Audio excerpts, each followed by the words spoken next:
Some of the contributors on the album, I've got a list here. This might take a while, but it's well worth letting people know. The Wilson Pickers, the Gin Club, Bernard Fanning, Tim Rogers, Claire Bowditch, Washington, and Drew from the Panics. How did you get all these people on board? Are they just like your best mates? They are mates of mine. I'm very fortunate to have such talented friends.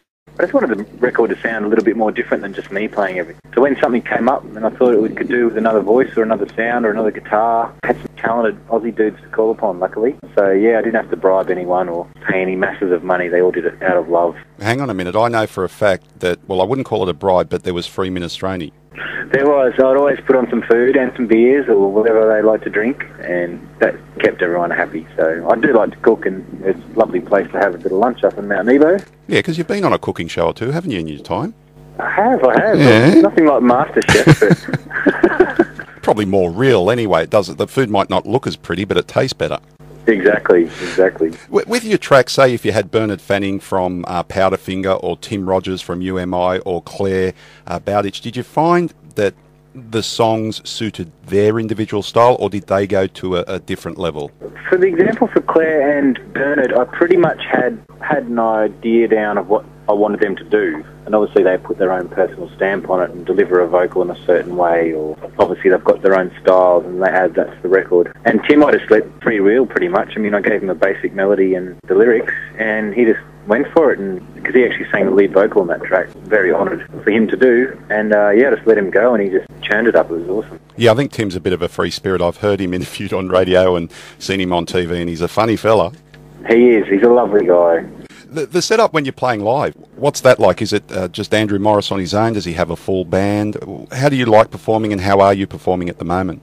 Oh, I do all sorts of different stuff. I mean, I do solo gigs. I was in Perth a couple of weeks ago supporting Powderfinger, 3 shows there, and for that gig I just played solos with just me and an acoustic guitar, and that's always a fun way to play. You can be a bit more freewheeling and not really stick to a set list as much, and you can change things up and change structures and change lyrics, and it's quite a free way to play.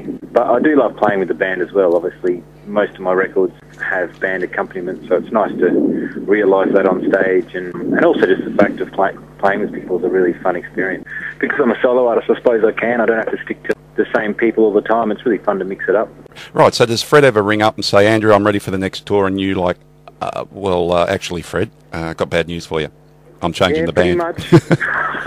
Which is not very fun, but I mean, they understand. I mean, I keep changing members, and I think that's sort of part of the course.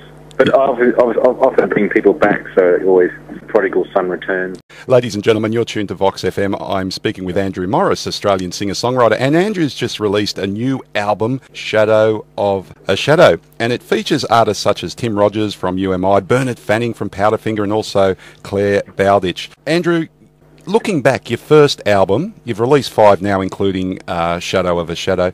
What do you feel is the progression and the difference for yourself as an artist from your first album to where you are now? I think it's always a learning curve for me. Like, I'm always trying to improve, mainly as a songwriter. That's my main focus, is writing songs. I think over time and listening to other people and writing songs with other people and reading books or whatever, wherever you draw your inspiration from, I think I've improved in that sense. But, also vocally, in some ways I'm not a great singer now, but I certainly was far worse in my early days. So that's something I've worked on to improve is how I sing and how I play guitar on stage. So I think it's getting better every time, hopefully. Is every gig different? Are there some gigs you go to and you think, there's not quite the vibe here, and other ones it's just electric? Oh, definitely. I mean, obviously a lot can do with yourself and the band and the environment, but most of the time it's how the audience reacts. I mean, if there's a vibe in the room, it just makes you play so much better. I definitely find that is a big factor. This is an important question, Andrew. I need you to concentrate for this one. Okay. You're a cricket fan, aren't you? I sure am. And one day you hope to make the Australian Test team, yeah? Yep. Okay, we lost the first Test in India by 1 wicket. I'm sure you know about that. Yep. Have you received the call-up yet? Not yet, but I put this out to Marcus North. Look out, buddy. Oh, Marcus North. He's in your sights, is he? I'm coming, yeah. I was going to ask you batsman or bowler, but I'm taking it you're a middle-order batsman. Yeah, pretty much. Fielder, actually. You could have saved us in the first Test. I know. If only we'd realised. I know. Oh, maybe next test. Yeah. I'll just wait for the Gabba. I'll just wait for the Gabba test and first the Ashes. Yeah. Then I don't have to leave home. Your home ground, yeah, just a sort of hop, skip and a jump down the road. Yeah, that sounds much better. Ladies and gentlemen, I've been speaking with Australian singer-songwriter Andrew Morris. His new album is Shadow of a Shadow, and Andrew will be performing on October 28th at the Excelsior Hotel in Sydney. Andrew, thanks so much for your time. Thank you very much. Great to have a chat. Not a problem, and all the best with the album, mate. Thank you. See the smoke from the old factory in the hearts and the minds of the free. See the sun that refuses to shine. Used to have so much, but now it's left you all behind.